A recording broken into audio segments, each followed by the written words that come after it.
Yo. Welcome into the evening special edition of the ChrisBeCappinn Show, where we're live on YouTube.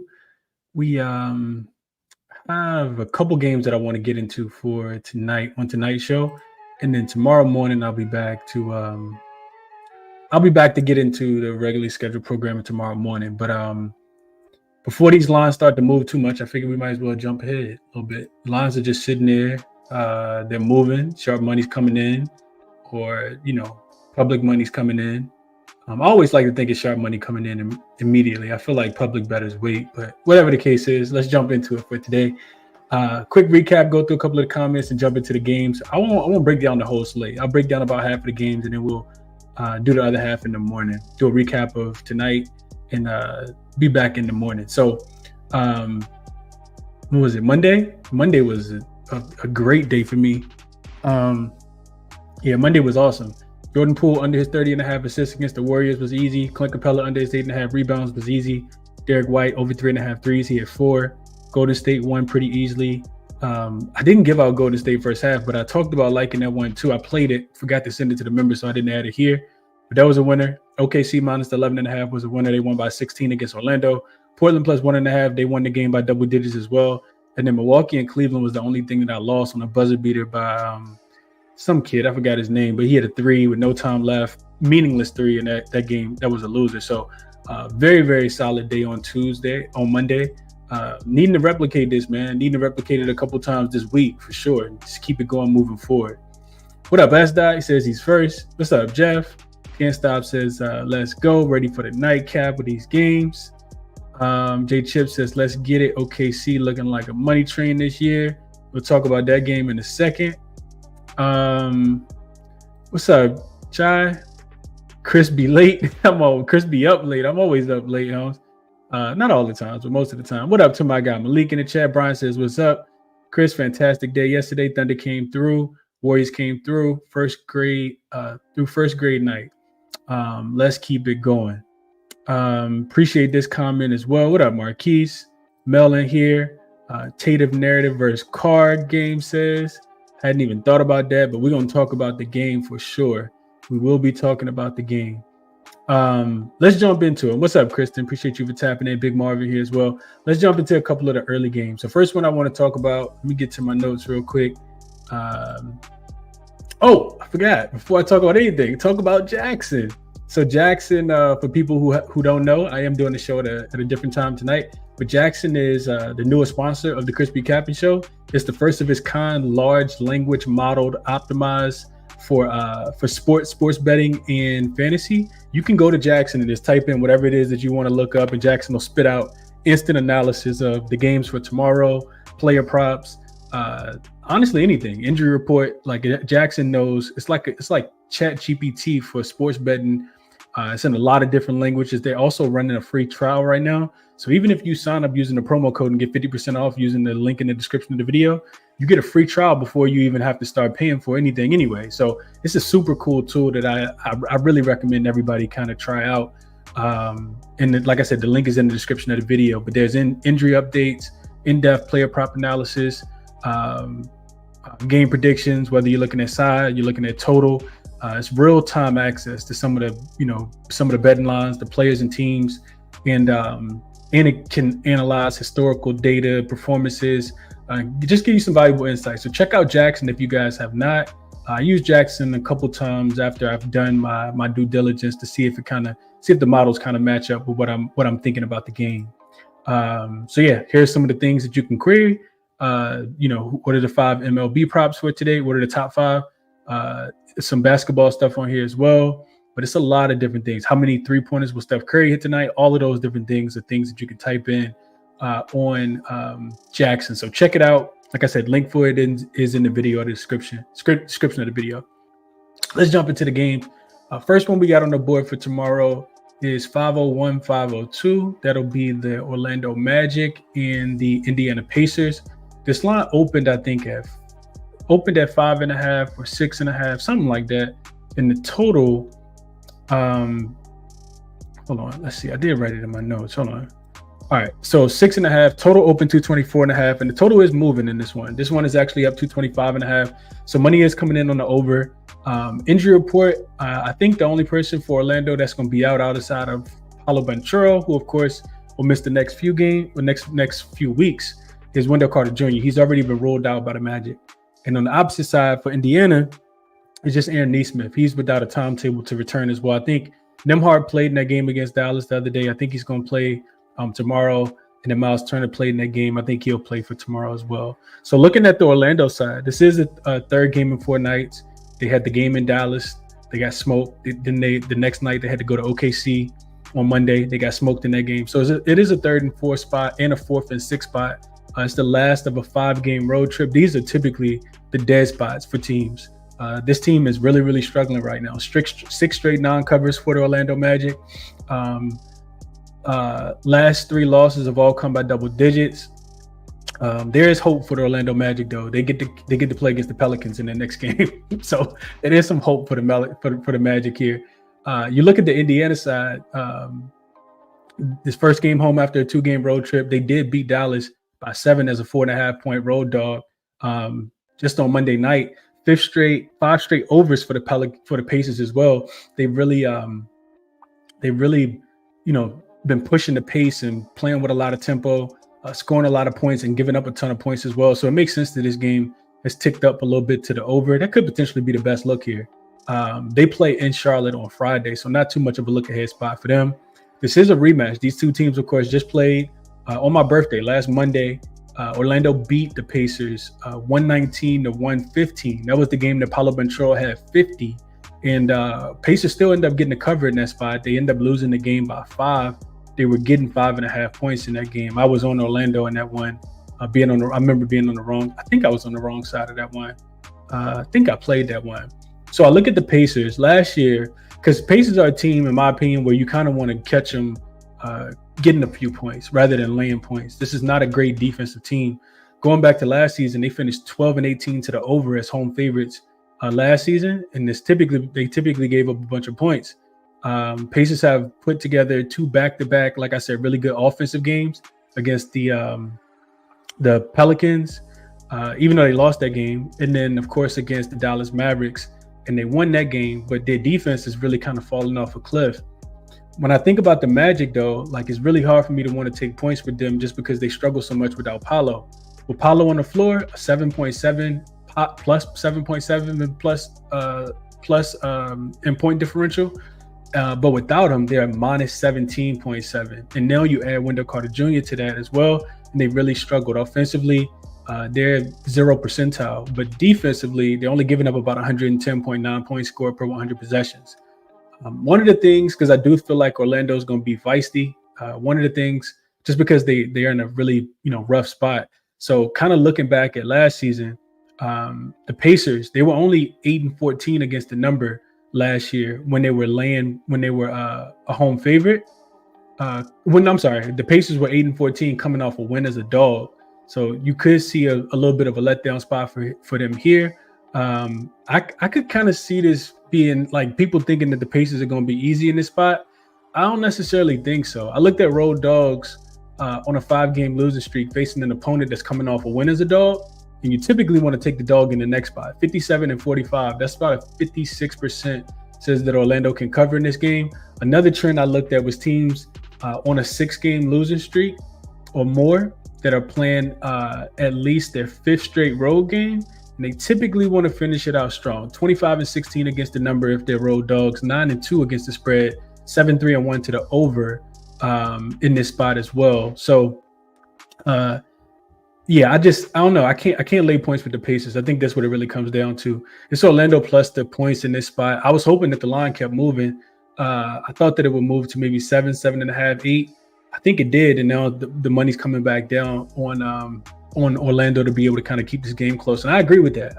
I don't want to take the points with Orlando because their offenses look bad. I'm not laying with the Pacers though. That's just something I'm not really interested in doing with how bad their defense has been over the last few games.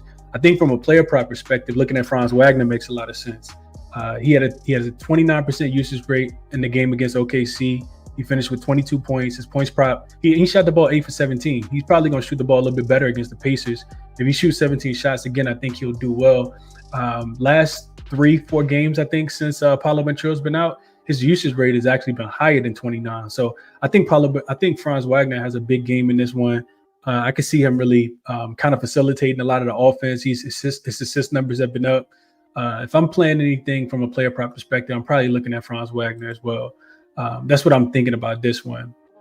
Didn't play the game though. Just trying to share some insight with you guys. Let's see what you guys are saying here. What up, Peasy? He says, let's get this CLV. B Philly says, need a live to watch while I enjoy this L, and luckily you popped up. In your Discord, I know you give out plays, but how much information are you giving out about the games you've capped? It just depends, Vaughn. I don't get into, even though it's my Discord, I don't get in there like trying to dominate the space. Like if people ask me questions, I answer them. A lot of people in there handicapping other stuff, like people handicapping college basketball. I'll be in the Discord less than other people. Like I just share knowledge. It's all about sharing knowledge. So I'm in there sharing knowledge, answering questions. But yeah, I do have a Discord, Elms. If you shoot me a DM on Twitter at ChrisBeCappinn, we follow each other on Twitter. If you shoot me a DM, I'll shoot you the link, Elms. Anybody else that want it, shoot me a DM on Twitter or just email me and I'll send it to you guys. Peasy says he's looking at Paul George props tomorrow, going back to LA. That makes sense. Brian says, what do you think about the Pacers early? First quarter or first half? Potentially. I will have to look into it a little bit more, Brian. Let me see if I can pull it up real quick while I go through the rest of the comments. I don't think I've really noticed anything about the Pacers. I don't know, man. I really think you get a really max motivation spot for from the Magic in this game coming off. Like I said, they've lost 6 straight games now, and this was supposed to be the team that was going to win the Southeast Division. So yeah, I don't know, man. LJ likes the Pacers first half spot. You think it's a winner? Let's see some numbers real quick. I'm on moneyballer.com. Pacers are just 3-4 against the spread so far in the first half. The Magic have struggled as well, though. They're 3-5 against the spread in the first half. As road dogs, they're 1-4 against the spread in the first half. The Magic are, and the Pacers are 1-0 against the spread in the first half as a home favorite. So those are some numbers, I guess. I didn't really think about it from a first half perspective, though. $7 says, yo, shout out to you for going live the night before while the lines haven't moved as much. Appreciate that. Helm says, total telling me what to do. Pacers games in total only 225. Pacers gonna wax these fools. Okay.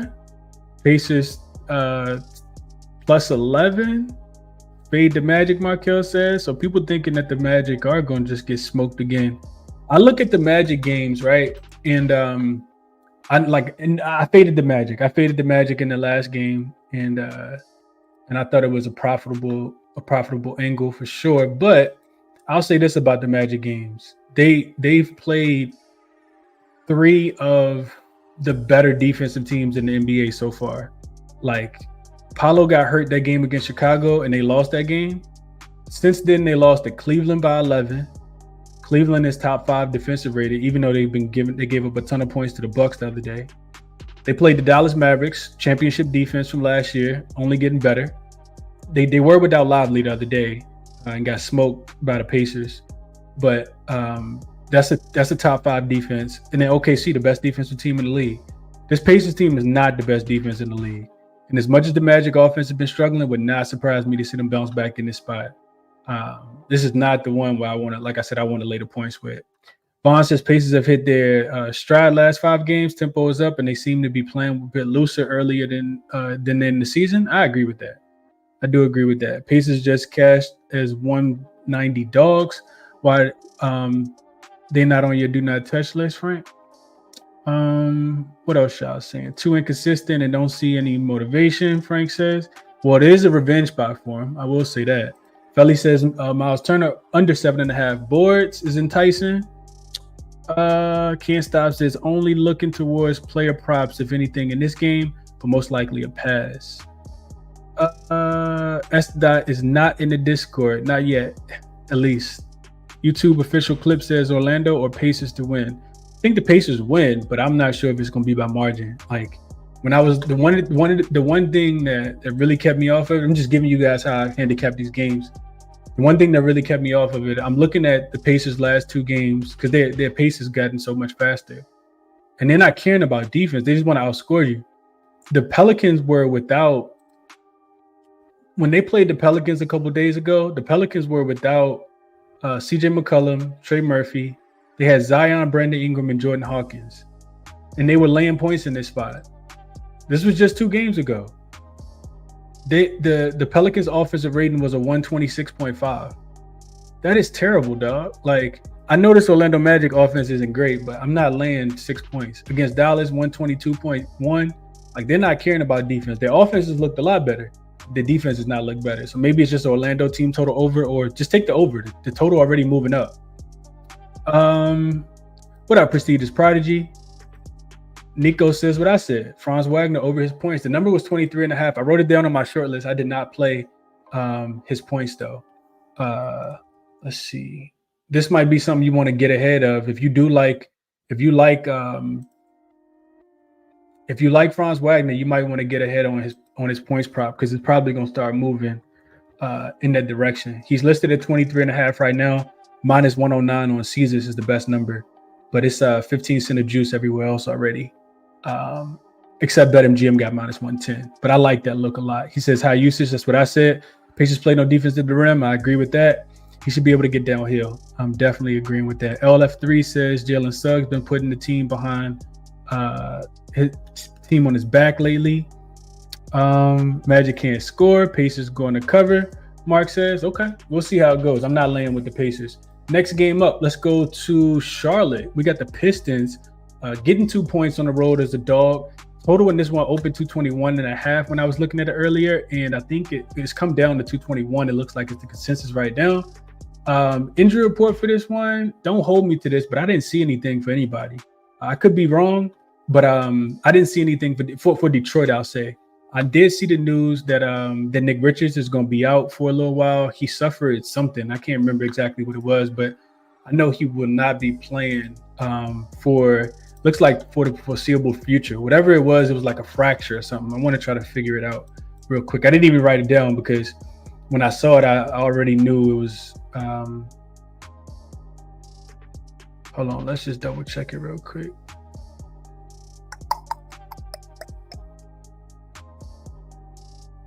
Yeah, it was a rib cartilage fracture. That's what it was for Nick Richards. So he probably won't play. I'm guessing he's probably not going to play in this game. So for Detroit, 3rd game in 4 nights, 4th and 6th nights. They got back-to-back wins as dogs against the Brooklyn Nets in Brooklyn. They come back home on Monday. They smoke my Lakers. Back-to-back really good defensive games for Detroit as well.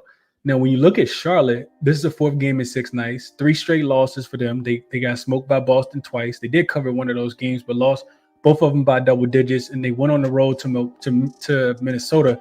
Also got smoked, lost that game they lost by 19 in Minnesota as an 11-point dog. Offensively, they've really, really struggled. Detroit, like in the head-to-head matchup, they've won 3 of the last. They've won 3 straight, and they've won 6 of the last 8 in the head-to-head matchup. And I would argue, and I think a lot of other people would, that this Detroit team this year is better than the Detroit teams from the previous years. Same thing with Charlotte. I would say Charlotte's a little bit better. Here's my problem with Charlotte, though. Charlotte is not that great of an offensive team if they're not getting a whole bunch of offensive rebounds. This is one of the worst 3-point shooting teams in the NBA. They just extremely inconsistent. And to put some numbers with that real quick, I'll tell you guys this. Charlotte is, well, these numbers make it look like they are pretty good. They are shooting 38% from the 3, which is 10th. So it's not too bad. And if they're going to have a chance, then that's going to be where they have to really get hot from. You look at Detroit defense, it's getting better. Like they're 15th, which is middle of the pack at defending the 3-point line, both above the break 3 and overall 3-point shooting. Hornets have, in my opinion, have a better offense, but Detroit is the better defensive team. The Pistons play at the second slowest pace. Charlotte about 14th. Charlotte relies heavily on second chance points. They're 5th in the league in that department. Detroit ranks top 10 in opponent second chance points with Jalen Duren and big Isaiah Stewart down there, boxing out and cleaning up the glass. Kate Cunningham's also a pretty good rebounder. Tobias can rebound when he wants to. Jaden Ivey's a pretty good rebounder for a guard. I like the under in this spot. I like the under, and I also like Detroit. I'm not like without Nick Richards, this team has not been great to me. So I consider Charlotte team total under 111.5, and I may still get there. I kind of wanted to wait to see what happened with Nick Richards because I capped this game before the injury news came out earlier today. Detroit is they're improved defensively, and they played the second slowest pace. What that tells me is that Charlotte could get minimum possessions in this game. Charlotte's offense has also regressed in their last few games. They aren't getting a ton of offensive rebounds, which helped them out significantly in their first 5 games. This season, the season series is 6-0 to the under. The head-to-head series is 6-0 to the under in the last 6 matchups. And I'd argue that both teams have better defensive-minded coaches, in my opinion, with Coach Charles Lee coming over from Boston. And, of course, you got J.B. Bickerstaff coming over from Cleveland as well. Detroit is also 4-0 to the under as road dogs, and the Hornets 5-2 to the under as well so far this season. I think we see a slower pace from Detroit. I think Detroit dictates the tempo of this game.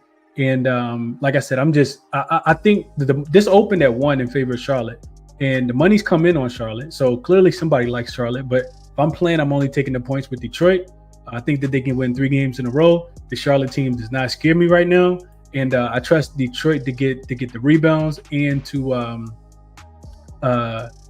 I trust them to get the rebounds, and I trust them late in the I don't trust them late in the game, which is why I didn't play it. But I trust Detroit to get the rebounds, and I trust Detroit to play at a pretty slow pace. I'm not into Charlotte defensively right now. They are the second worst defensive team in the NBA, giving up 121.4 points scored per 100 possessions, 22 in effective field goal percentage. They turn the ball. They force the 5th fewest amount of turnovers. They give up the 5th most offensive rebounds, and they're fouling at the 4th highest rate. They're bottom 5 in bottom 5 or 10 in every one of those important defensive categories right there. So it's under 221 or Detroit plus the 2. Only way I'm looking in this game.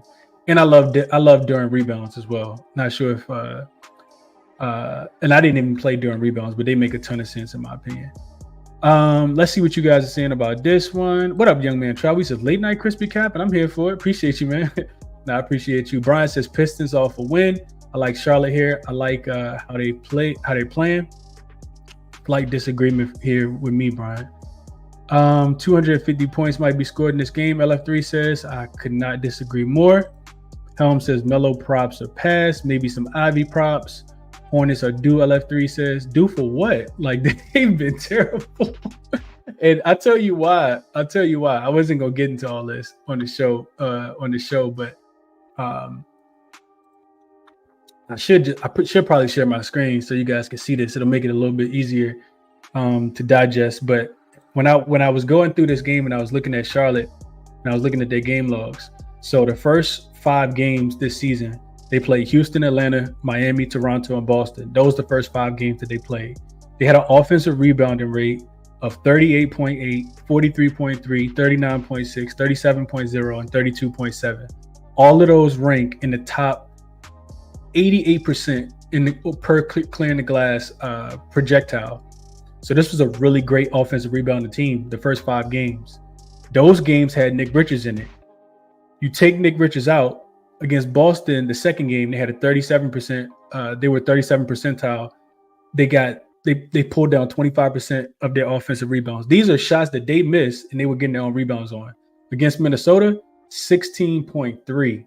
Now, when I go in and I look at players, because you can do all this on Cleaning the Glass, and Cleaning the Glass is like $5 a month. They don't even like pay me to sponsor them, but I love Cleaning the Glass. It's just a lot of opinionated stuff. I like to give you guys what I know for sure. So Nick Richards on the floor this season, they are 37.6% offensive rebounding rate team, which is 97 percentile. So pretty much the best offensive rebounding team in the NBA with Nick Richards on the floor. With Nick Richards off the floor, they're also a minus 10.3 with Nick Richards on the floor. With Nick Richards off the floor, that offensive rebounding rate goes down to 31.3%. They're in the 73rd percentile. So drops from 96 percentile all the way to 73. I just can't rely on this team to score offensively, in my opinion. LJ says if Richards is out, take Durant rebounds. I agree with that. Real quick, let's just look at Durant rebounds real quick. See what they are listed at. I know he's been killing it. It makes a lot of sense just to take his rebounds. Best number for Durant rebounds right now is 11.5. Minus 120 on BetMGM. On Bet365 and BetMGM. DraftKings got a minus 120. Caesars got it minus 121. And FanDuel got minus 130. Durant could have 15 rebounds in this game. I'm probably going to end up taking that as well. Charlotte team is not a great rebounding team. Real quick to put some numbers to that. Charlotte is allowing the 6th most offensive rebounds right now. And they're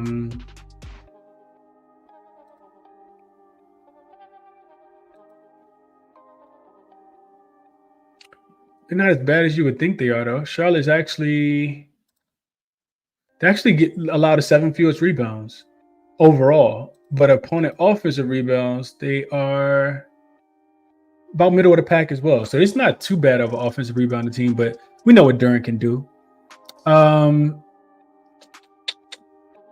Jacob says he got Pacers and Thunder minus 3.5. Damn, we got a 3.5. That's a hell of a number. Charlotte money line looking good. I don't like it. Vaughn says got to figure out who's getting rebounds for Charlotte without Nick Richards. So they've been playing Grant Williams at the 5. He's been playing a lot of the 5. He's too small in my opinion. And I was looking at some numbers with him on the floor and Nick Richards off the floor. Like, this is not a really good team. Mark says Pistons took my money after beating the Lakers. I don't think they can replicate that form, but Hornets is worse. So give me the points. I agree with that. What up, Fremons? In here, so he caught it live. Brian says the Hornets defense cannot be any worse than the Lakers. Showed up last night, pathetic for the Lakers. Yeah, that was pretty bad. Jacob says he's on with me on Detroit. Malik says I can see Cade and LaMelo going back and forth. I'm looking towards their PRAs. Might be maybe a triple-double. He likes the over. Yeah, that's what I would think too. But like I said, Malik, the last 6 games have actually gone under the total between the two teams. Like you see these two teams and you think, man, like this could be a lot of points being scored. Not so much. Last year, total was 217.5. It went under. Detroit won 114 to 97. Last year, Detroit won 113 to 106 as a 2.5 point favorite. That total was 230. The game before that, 111 to 99. Detroit was 4.5 point dogs. That total was 226. So these totals have actually gone, like I said, gone under. I think it's a little bit of an under. I don't trust Charlotte offensively. Their offense is not good to me, in my opinion. And Detroit is still building, man. They look really good in spots. And I think they can look good against Charlotte as well. I wanted to see Cade points, rebounds, and assists real quick since Malik talked about that. Let's see what that line is looking at. I wanted to take it versus the Lakers the other day, but I didn't end up getting there.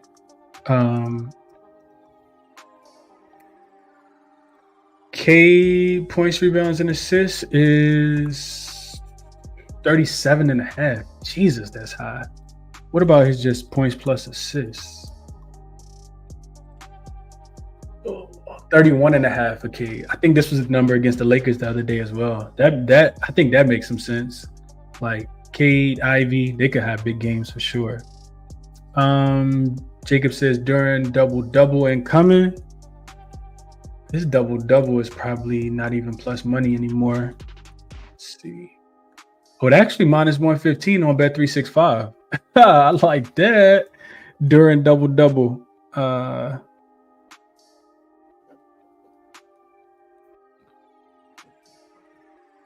Minus 115 on Bet365, minus 130 on FanDuel, minus 125 on DraftKings, minus 135 on BetMGM. That's why you get the odds jam, so you can see where the best odds are and don't got to go through all the sports books. So minus 115, I'm saving that 15 cent.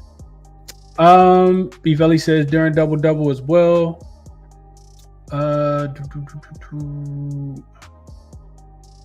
Where you see 221 at, Jacob? Let me know.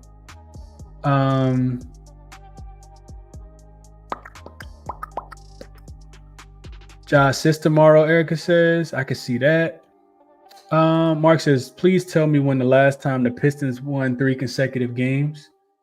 Let's see. When the last time the Pistons won 3 consecutive games?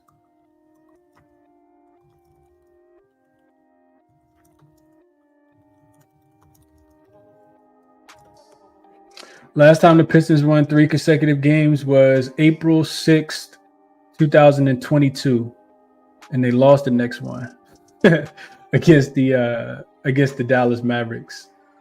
So yeah, it's been 2 years, or a year and a half, I guess, since they've won 3 straight games.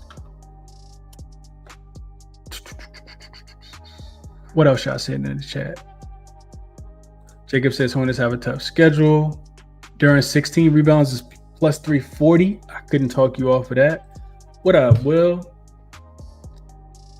He says, who's stopping Cade? Nobody. I don't think nobody's stopping him.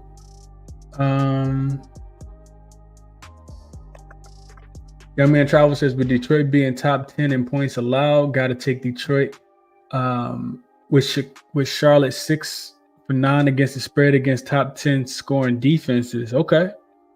Yeah, so like I said, Detroit plus the 2 and under 221 would be my recommendations for this game. I also considered, I didn't play either one of them, but they on the short list. I also considered Detroit first half because when I was looking at some other numbers for another game that we about to talk about in a second, one of the things that really stood out to me was Detroit. They struggle to close out games. They're one of the worst offensive teams in the second half of games. That does not make me feel good. Charlotte, on the other hand, one of the better scoring fourth quarter teams in the NBA. When you break it down and you're looking at, can the team hold on to the lead? Right now, the Detroit Pistons scored the fewest points in the fourth quarter, 23 points on 38% shooting in the fourth quarter specifically. They're minus 2.8. They're getting outscored by minus almost 3 points in the fourth quarter, which is bottom 5. And then you look at Charlotte. Charlotte is scoring 29.9 points per game in the fourth quarter through 7 games so far, which is the 5th most in the NBA. And they're shooting 48% from the field, 40% from three-point line. So that scared me off, if I'm being honest with you guys. I thought about maybe just taking Detroit early. I didn't get there with anything in this game at all, though. Both of these teams are 4th game in 6 nights, though. So for what it's worth.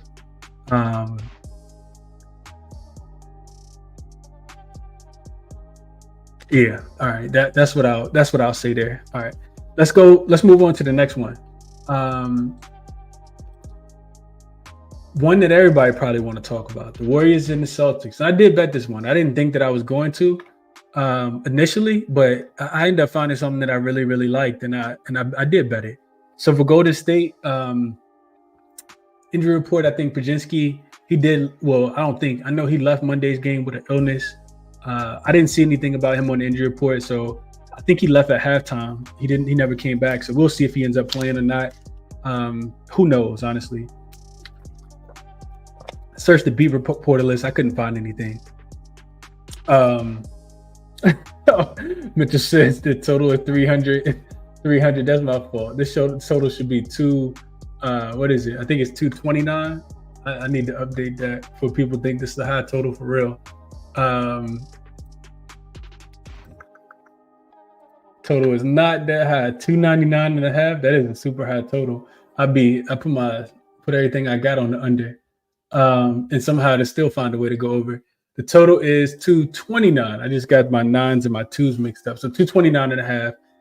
On the Boston side, Jaylen Brown is already listed as out. They did already rule him out.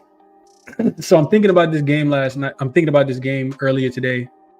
And I'm like, man, like this is gonna be tough. It's a couple different angles from a sports betting perspective that you're kind of looking at.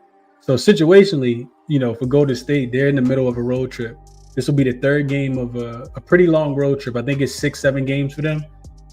They got Cleveland on deck next as well. So the road trip only gets harder. After Cleveland, they got another difficult team. Forgot who it was. Then another difficult team after that as well. The Golden State Warriors have won 4 straight games. They've covered all 4. They're 6-1 straight up and against the spread on the season. And then on the Boston side, 4th game in 6 nights. First game back after a 4-game road trip. Coming off the 30-point win against Atlanta. I think they beat them 123-93. Before that, they beat the Charlotte Hornets twice. Then before that, they beat the Washington Wizards, I think it was. Last season, these teams played. Boston actually smoked the Warriors. They beat them 140-88. like as an 8-point favorite, which is right where this line is, and the total was 1 point higher than this one was. So I think it was listed at right at 230. So you see the line like about right where it was last year. Then I started to get into the actual matchup, and somebody mentioned it already, right? Like Tatum, got benched by Steve Kerr. Will he, had that chip on his shoulder? Is it a revenge tour for Tatum? And I would absolutely agree. I think Tatum's been absolutely on fire. Like he's been playing like really good basketball. He's fixed his shot. He had like 20 points. Tatum actually leads, for people who want to play first quarter, Tatum actually leads the NBA in first quarter scoring. I don't even think it's close. I saw somebody tweet it on Friday because he had a really good game against Atlanta in the first quarter as well.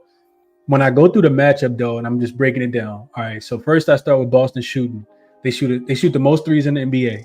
Golden State limits teams from shooting the most threes in the NBA. They actually limit teams to the fewest amount of threes.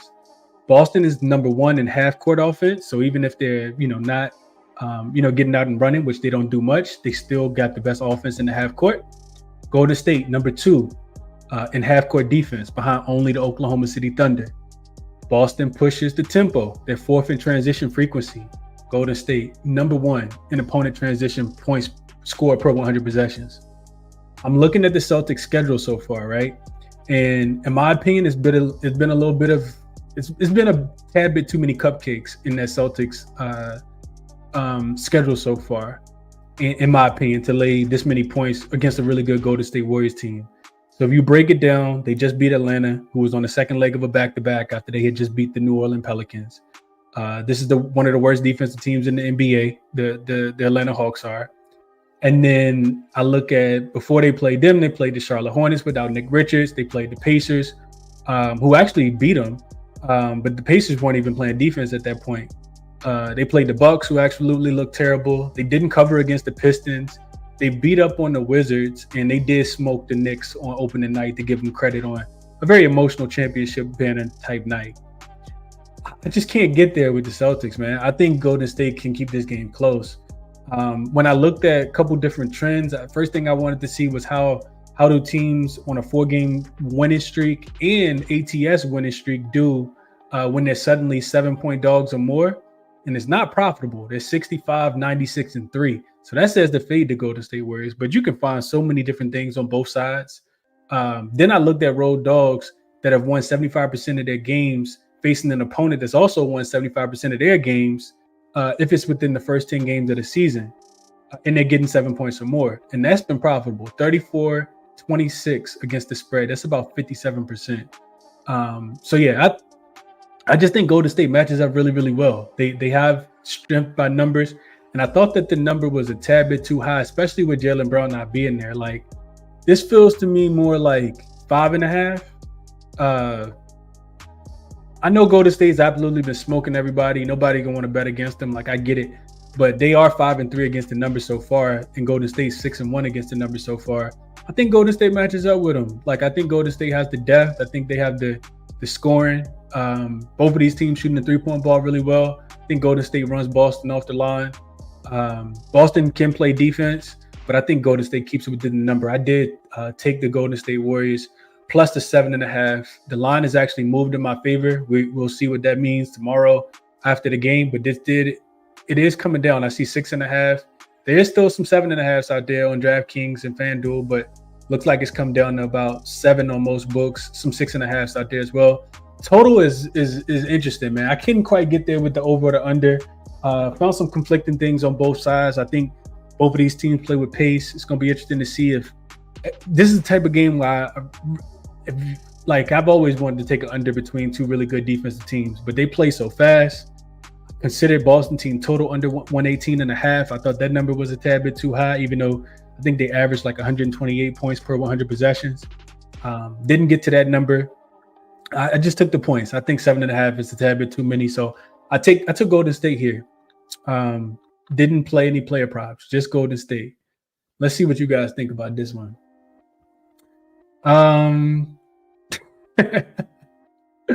LF3 says buy points, Warriors plus 10.5. Never buy points in my opinion, but that's just you.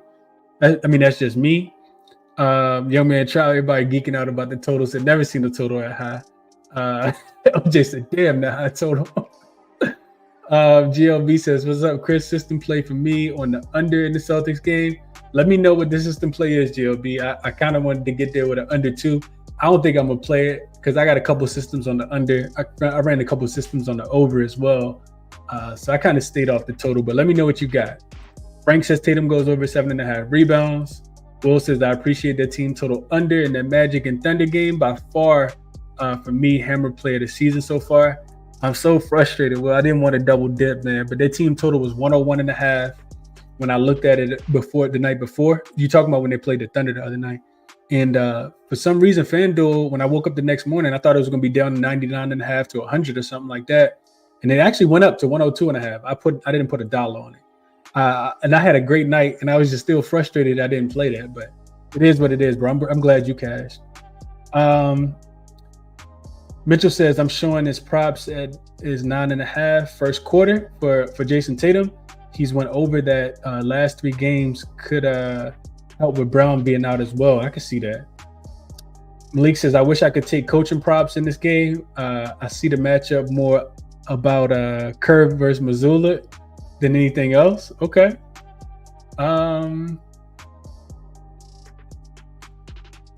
Yeah, I already took it down, P. I'm on Golden State. I will be on Golden State tomorrow.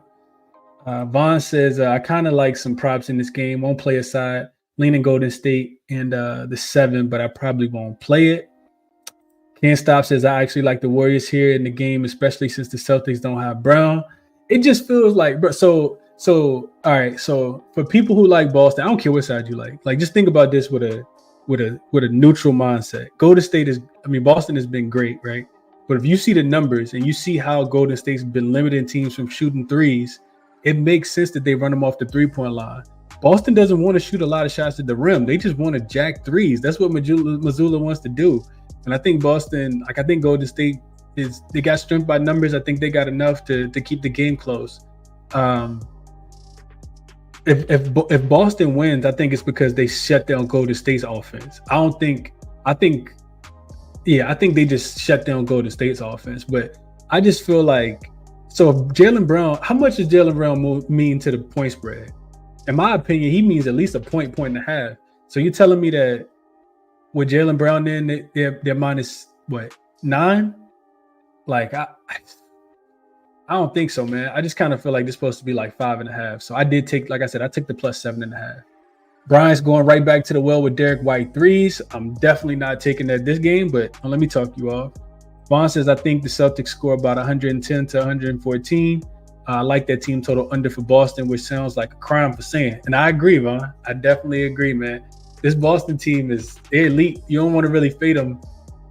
But I think Golden State can get the job done here. Like I said, when you go back and look at the box scores for the Warriors, for the Celtics specifically, I'll just tell you guys real quick. Celtics have scored, so they started opening night, they scored 132 points versus the Knicks. They got 122 against the Warriors, 124 against Detroit. Milwaukee, they got 119. The Pacers, they got 132. Charlotte, 124. Charlotte, 113. Atlanta, 123. Like, these defenses, bro, are really, really bad. Atlanta defense is terrible. Charlotte defense without Nick Richards is terrible. Indiana Pacers defense, terrible. Milwaukee defense, terrible. Detroit was still trying to figure it out. The Wizards defense, terrible. Like, this is the best defensive team that they're going to see so far, outside of the Knicks, who just, for whatever reason, sleptwalked through that first game. Feels like Boston weakness is not getting to the rim. It is. They if I look at it real quick, Boston don't even like attacking the rim. Like, let me put some numbers to that.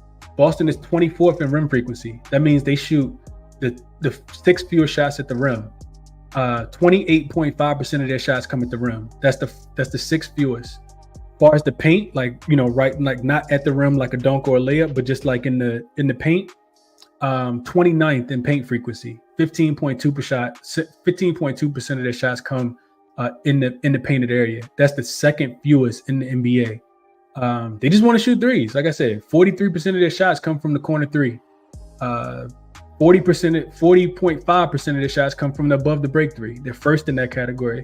Number one team in shooting threes, 51.2% of their shots. So as every other shot that the Boston Celtics shoot, it's a three-pointer. Just to put some numbers to that, young man Travel. Tyler says, Chris, with the late night show for the people. Love it, bro. Appreciate you for tapping in, Tyler. Dollar says Celtics maybe due for an L. On somewhat goes up, must come down types. Yeah, yep, let's get it. I need the Warriors tomorrow. I need them. It's not my biggest bet, but I did take the Warriors tomorrow. B. Felly says he's behind Derek White under his 24.5 points plus assists. I can see that. Brian says I like Boston in the first quarter. Then live bet to Golden State Warriors to get a few more points, maybe 9 or 10. Here's my problem with that, because I did look into that as well, Brian. I'm gonna put some numbers to that real quick. And I know that the Celtics have been absolute monsters. Like, let's not get it twisted. The Celtics are the Celtics, man. They're the best team in basketball. I think they beat OKC too. But different story for a different day. If we put numbers to the first half trends, though, Celtics are 5-3 against the spread in the first half. Excuse me. The Warriors 6-1 against the spread in the first half. They've been the best first half team in the NBA so far. I think it's them, the Cleveland Cavaliers, and of course the Celtics have been really, really good in the first half as well. Warriors play elite defense in the first half. They're 5-1-1 to the under in the first half. Their opponents are 6-1 to the under on their team total so far. The Warriors have given up an average of, and then we're gonna move on to the next game. But I just want to share this with you guys real quick. The Warriors have given up an average of 47 points in the first half. I'm pretty sure that's the best in the NBA. 47 points in the first half. And I'll say this about the Warriors. They haven't played the hardest schedule in the world either. They had the Wizards. The Rockets have been pretty good. They smoked the Rockets, let the Rockets come back. They had the Pelicans twice. The Pelicans sucked, even though the first game they did have everybody. They lost to the Clippers. That was the game that Steph got hurt. And they beat the Jazz and the Trailblazers. So, like, it ain't like they have the greatest resume either, but I just kind of feel like the Celtics haven't been tested yet. He says, how do you find these specific stats? Hey, somebody asked me this in the Discord the other day. I told him I'm a little obsessive with the NBA. It's probably an illness, if I'm being honest. Like, I live, breathe, sleep. I'm running on the Peloton thinking about this stuff. Like, this is what I do. But this is on moneyballer.com if you're interested. There's a promo for that's in the description of the video to help you kind of handicap the games if you're really interested in looking at some of these numbers. Eli says he likes Tatum first quarter points. The Warriors +7 for me. Brian said that's a great number. That's a great number, Chris. Thank you. You don't have to get greedy with Boston. That's a fact. That is a fact. All right, let's keep it moving. Next game up, Celtics and the Hawks. This is definitely not supposed to be here. Let's go Knicks and the Hawks. How about that one? Let's go Knicks and the Hawks. All right, so Knicks and Hawks. This line was originally at, I didn't see the opening number, but I want to say it was like 7. I think it was 7, and then it moved all the way up to 8, and then it came back down to 7.5. I think it's around 7.5 right now as well. 7.5. This was one that I tried to jump on early. I sent it out to the members, and I got a worse number. I'm on the Knicks here. I took a -8. You can get 7 right now. There's a couple 7s on BetMGM. I'm looking at a 7 on Hard Rock. Don't play a Hard Rock, man. But 7 on BetMGM, 6.5 on ESPN Bet if you want the juice. But I like I said, I did take the Knicks here. So injury report, campaign listed as day-to-day with a hamstring injury. DeAndre Hunter could potentially return. He's listed as day-to-day. I think he's listed as questionable. Trae Young, he left that game against the Celtics the other day with a rib injury and didn't return. I actually thought that he wasn't going to play because of the rib injury and not returning. I was going through reading the beat reporters, just trying to get ahead as much as I possibly could. Quinn Snyder, the coach of the Atlanta Hawks, said that he didn't have a specific post-game update on Trae Young's rib injury, but he did say that Young and others were, quote, worn down right now, end quote. And I just looked at that and I thought to myself, man, the Hawks don't care about this game. They're tired. Like, this is not a great spot for the Hawks. You gotta a rib injury. And then after I read all that, then I found out that Trae Young is probable for the game. When you see the line start to come back down, but honestly, I don't care. I played the Knicks minus the Knicks -8, and I played the Knicks team total over.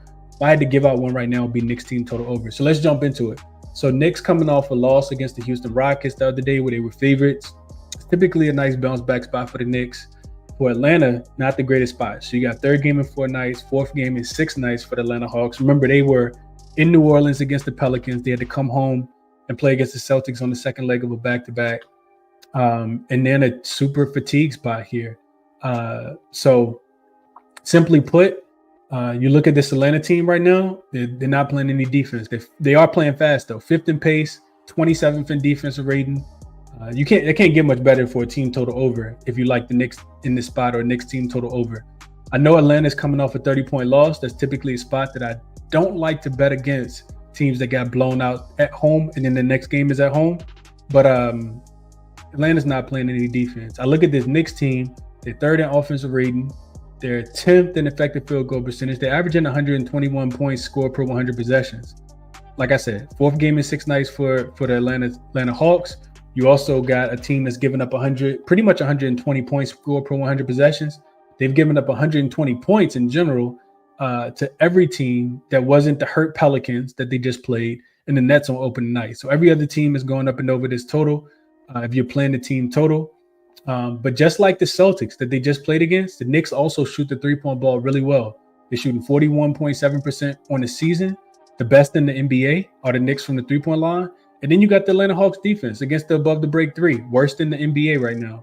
And you just saw it with the Celtics as well. Knicks also scored a 4th best rate in the half court offense. So even when they don't get out and run, and Atlanta is allowing the 4th most points in the half court. So you put all that into an equation. The Atlanta Hawks defense being terrible from the 3-point line. The Knicks shooting the 3-point ball really, really well. Atlanta being in the 3rd game in 4 nights, 4th game in 6 nights. And the Knicks also coming off a loss. I think the Knicks run away with this one. I think they smoked the Atlanta Hawks here.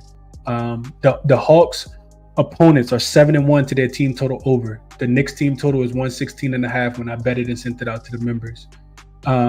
Also, think about this.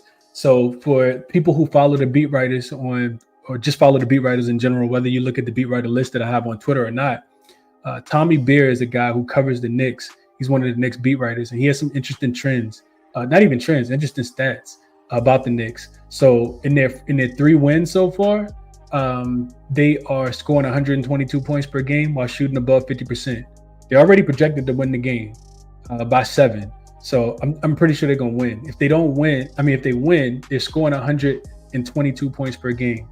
That indicates that they'll probably hit their team total over. 130 points scored per 100 possessions in their 3 wins. In their losses, they're scoring 103 points per game, shooting below 46% from the field, only scoring 113 points per 100 possessions. I don't think Atlanta's holding anybody to 113 points scored per 100 possessions. The other thing I looked at was the Knicks in this spot under Tibbs. 19-5 straight up, 16-8 against the number. That's about 67% under Tibbs after coming off a loss as a favorite. So they typically bounce back. They win these next games by average of 10 points. And if they're 5.5 point favorites or more in that spot, 12-2 straight up, 10-4 against the number. So I did take the Knicks minus the 8. I also, took the Knicks team total. I split it, but if I had to play it now, it'd be Knicks team total over. But I do like the 6.5 as well.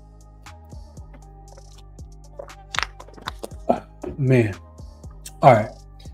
That's that one. Let's see what y'all saying about this. Brian says, I'll take New York here, Atlanta against the spread. Horrible. Let's get it. Yeah, they still haven't covered the spread, I don't think, right? I know up until they didn't cover it. They didn't. Or they covered they did cover against the Pelicans. Pelicans didn't have anybody. They had a G League team out there though. And they still gave up 111 to the Pelicans with the G League team out there. So they're 1-7 against the number so far. Opponents 7-1 to the over on their team total. Tells you that they're not playing any defense. Dallas says, I'm always down to fade the Hawks. Do the Knicks have enough depth? I think so. They also just signed Mike Ryan, sharpshooter that played for the Lakers a couple years ago, then went to the Pelicans. Not sure how many minutes he's gonna play, but it's definitely gonna help the 3-point shooting. Tyler says, love it, Chris. Next spot, they will bounce back. And the Hawks are a fade all year. Yeah, I'm not gonna get greedy here, but I wanted to look at Knicks early in this spot as well. Let's see what the trends say real quick. So you got favorite coming off a loss. You got back row favorites with revenge. As far as the trends go, not great. Knicks, they are 4-2 in the first half against the spread. Hawks are 5-3 against the spread in the first half. So I guess you fade Hawks the longer the game go on.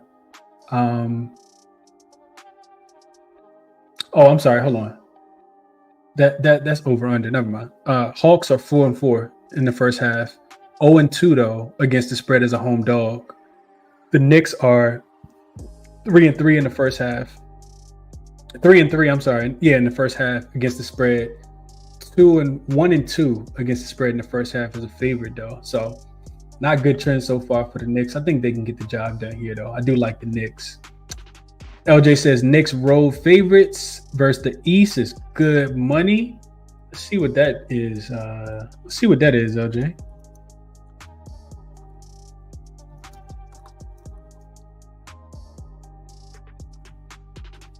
Last year when the Knicks were road favorites against the conference, LJ called it 10-3 straight up. I'm sorry, 10-2 straight up, 10-2 against the number.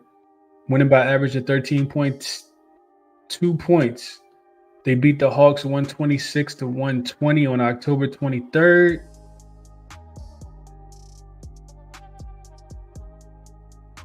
Yeah, it was the only time they played the Hawks. They smoked the East. Jesus. This is giving me Lamar Jackson and Baltimore Ravens vibes against the NFC. Jesus. Mark says, thanks for the late video, Chris. He got the 7 earlier. Got a lot. He says, lots of good trends. I agree with that. Marquis says, Trey cut his hair look like Corey Brewer now. Oh, man. I love Corey Brewer. Shout out to Corey Brewer in Florida, man. Joe Kim Noah and the boys. Fade Atlanta and the over at home. Young man Travel says. Brian says, what's the number for the Knicks team total? It was 116.5 last time I checked, Brian. I can run you a solid real quick. Let's see. 115.5 on Hard Rock, but probably can't play more than $10 on it. That's what they limit me to. 116 everywhere else is BetMGM got 116. DraftKings got 116. I like the Knicks to get 120 tomorrow. Ashton says Knicks got the worst bench in the East. I don't know if I agree with that. Jacob likes Knicks -10. He says Pelicans are trash, hence why I'm on the Cavs -7. Play Brunson under 7.5 assists at -120. B-Felly says. And Can't Stop says I'm on that team total over 116. Already locked it in for 0.75 unit. Good call. All right, let's move on to the next one. And yeah, this will be the last one. I'll do the rest of them tomorrow. I've already been on here for about an hour. I did play this one as well, Thunder and the Nuggets. Pretty like square play, I might say.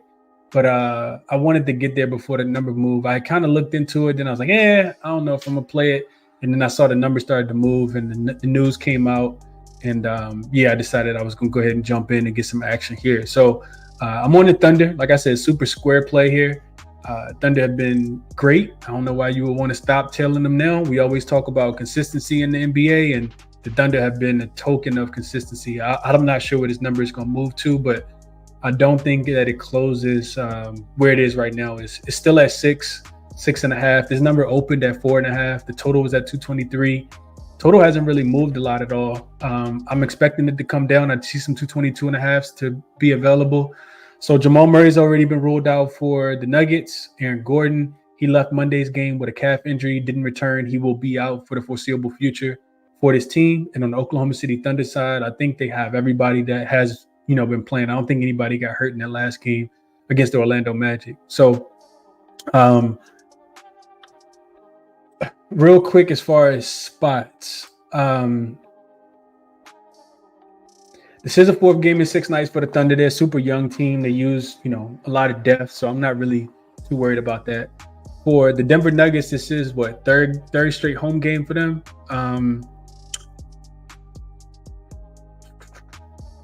I think it's third straight home game. They beat Toronto, didn't cover, had to come back in that game. They were down 14 in that spot. They beat the Utah Jazz, beat the brakes off Utah, and they got a game against the Miami Heat coming up on Friday. The Thunder have just been so good, man. It's really hard to kind of quantify how good I mean, it's not hard, but it's kind of gets like redundant talking about how good the Thunder are because they've been so good. They've won every game so far this season by double digits.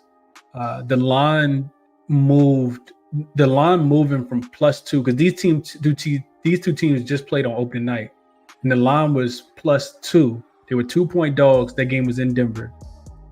And it moved to 4.5, which to me was super telling. Like that's pretty telling. A 6-point swing and the game is still in the same arena that it started at. So I started to look a little deeper.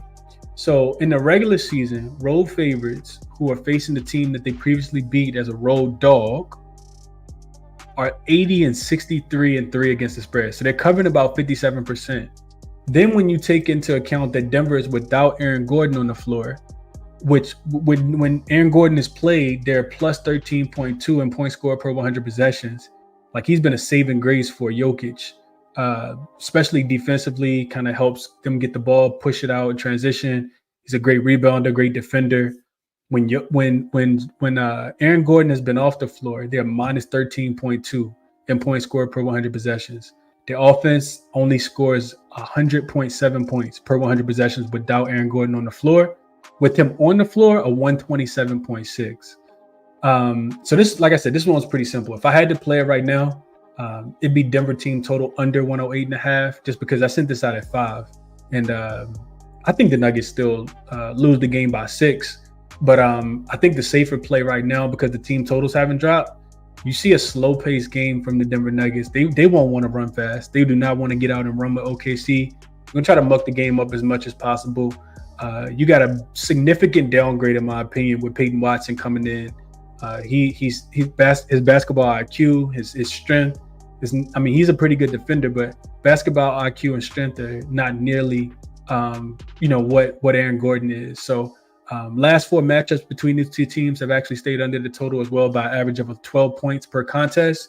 And Denver's actually failed to reach 101 points in either of the last 2 matchups between the two teams. So going back to last season, the last game, and then looking at the one this season, they haven't even gotten to 101.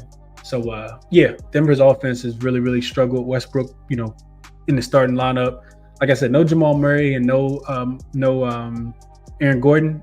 Like Jokic is having to do everything for this team, and I don't think it's going to be enough. So if I'm playing anything right now, it's because I sent this out at 5. I'm playing Denver team total under 108.5. I don't think that number's moved. I do expect it to move tomorrow, though. Like, I think it moves overnight, this team total here. Real quick, the number is 108.5. It's actually starting to get steam now. I see DraftKings moved it down to 107.5, minus 120 on BetMGM, minus 108 on Hard Rock, and now they got 15 cent of juice on it. So yeah, this is what I would play. I would play Denver team total under 108.5.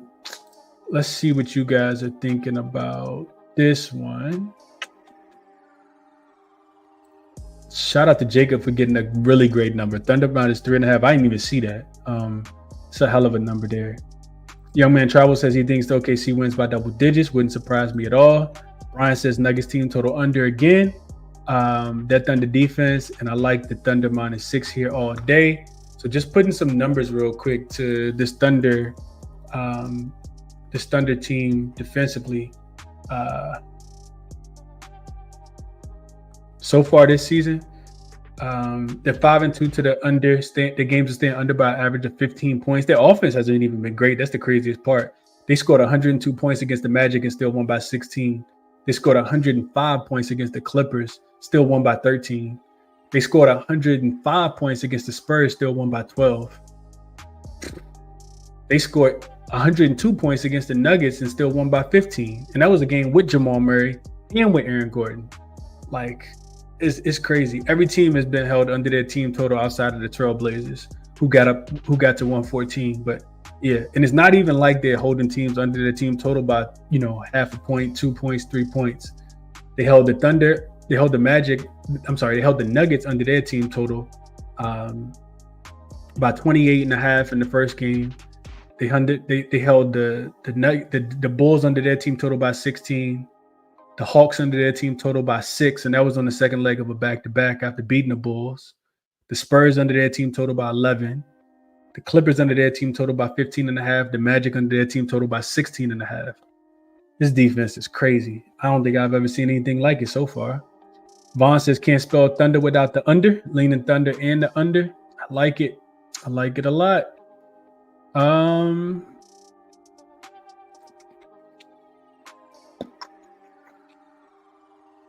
B. Felly says he played Jokic under his 51.5 points, rebounds, and assists at -106. I like it. I like it a lot. I think he struggles in this spot as well. Mark says he's thinking first half again as well. I think if you get anything from the Nuggets, it's going to be early in this game. Like, I think they will try to play with some pride. Brian says Thunder gets steals about 30% of opponents' opposition possessions, which player gets the most steals for his prop? Do we know? I have no idea. No idea. Kenneth says spicy Nuggets team total under OKC first quarter. So real quick on the first half numbers, I don't got first quarter numbers, but Thunder are third in pace, the third in assist to turnover ratio. They're also first in defensive rating, of course. The Nuggets are 1-6 against the spread in the first half.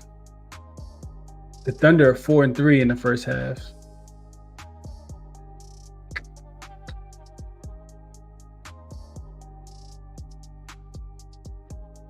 Boy, it's not good. It's not good. We'll see how it goes, though. What up, AOD?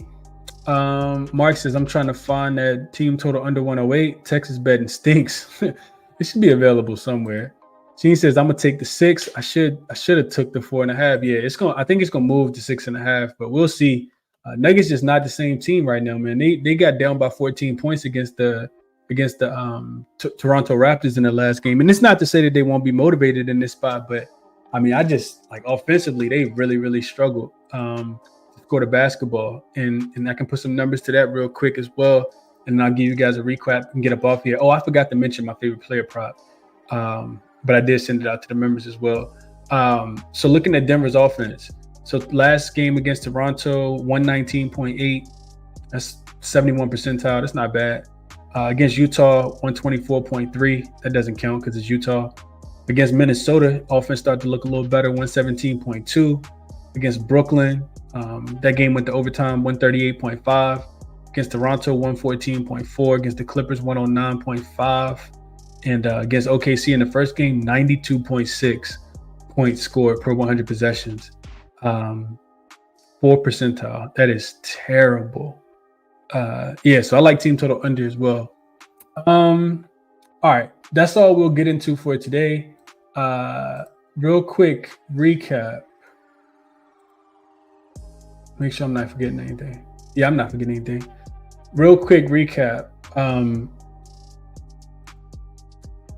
I didn't talk about Capella in this, but if you know, you know, man. We played Capella the other day. I'm going right back to the well with Clint Capella under on his 8.5 rebounds. I had already capped it before the number had came out. I was just curious of what number they was going to give us. Capella so far this season, he's had 10 rebounds. Well, he needs 9 in this game. He's had 9 rebounds. I think he had 10 rebounds twice. He had 7 one time, and all the rest of the games he's had 4 or less. So I'm running it back here. Knicks are allowing the second fewest rebounds so far this season, the second fewest offensive rebounds so far this season as well. Capella minutes continue to not be there. They're kind of shaky. He played a season low 17 minutes versus Boston on Monday, and I don't even think it had anything to do with the blowout. I think they just don't play him. I'm not sure why. Jalen Johnson is by far the best rebounder on the team. You still got Onyeka Okongwu now as well. DeAndre Hunter comes back. That could be a guy that steals a couple rebounds. So it's back-to-back games for Clint Capella where he's under 25 minutes, and back-to-back games where he's had 5 or less rebounds. He stayed under his rebounds in 4 of his last 5 games. So 8.5 feels like a steal. Best number was over on BetMGM at -120. but I will continue to fade Clint Capella on the rebounds until he just cashes for whatever reason. But yeah, that's my favorite player prop that I've played so far. The other things I kind of when talked about these, if you joined late, you can go back and listen to the cap on the actual whatever one it is. But I did give out Golden State plus 7.5, Denver team total under 108.5. I have not bet there yet, to be honest, but added it because that's the way I would play it. I did play the -5, and the number's going right now.